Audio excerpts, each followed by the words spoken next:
Hi, this is Mending Mahogany. Welcome back to my channel. If you are a new viewer and you like what you're hearing, please be sure to hit the subscribe button. So I'm sure by now you can see that the video is being recorded in black and white. The actual filter for this is called grayscale. And I wanted to record the video in grayscale because I wanted to talk about the gray areas in our life, allowing God to bring the gray areas of our life into focus.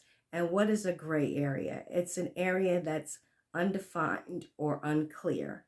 Now, I'm not sure if you've ever driven with dirty windows. It can be blurry, or if you need new windshield wipers and it's raining and it's not moving the rain like it should be, it can become blurry. If you've ever had glasses on that were possibly maybe too strong, it was blurry. Basically, the gray areas of our life are unclear, and we need the direction from God to bring those areas into focus.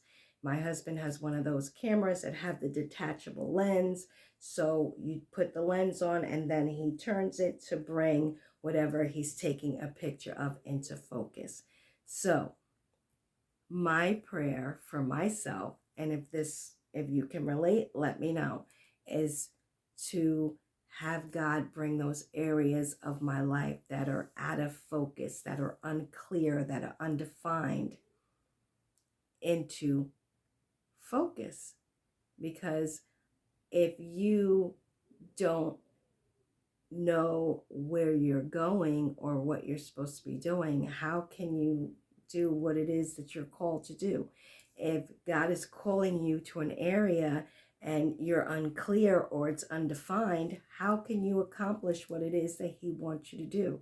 So how do we get out of the gray area, or how do we get certain things in our life into perspective and clearer? The obvious answer is spending time with the Lord and waiting in His presence, reading His word, being in prayer. That's how everything becomes clear. I can see clearly now, the rain is gone. When we get into God's presence, things become clear. When we get into His word, things become clear. So this is, I'm speaking to myself too. I'm not just speaking to who's ever on the opposite end listening.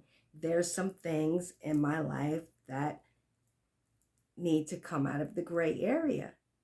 It's just no getting around it. If I want to have certain things accomplished, if I want to do certain things, if I want to be in step with what God is calling me to do, certain things have to be brought into focus. So that's what I wanted to talk about, coming out of the gray area. So if you have gray areas in your life, be encouraged. All it means is we need to refocus. That's all. That's all it means. It means that we need to refocus. We need to rededicate. We need to get back on the job, and we need to do what we need to do so those things can become clearer, so they can become more defined. Now, ladies, we know how to define stuff when we do our makeups. Some people are very good at, defining their brows and defining their eyes and contouring. It brings, I got my makeup done at Lancome yesterday. I could not do what she did, because when she was done, she was like, oh, you just do that, you do this. And in my head, I'm like, I'm going to try, but it ain't going to look like this. She said that, the way you do your brows brings your face, the area up here is more defined, and, a certain way you do your brows will come into full focus. They will come into full color. They will come into full bloom. But, it's normal. Everybody goes through a gray area. We all have the gray area that we have to walk through. So don't despise the gray area. Keep pushing, keep going, because it will turn around and it will come into focus.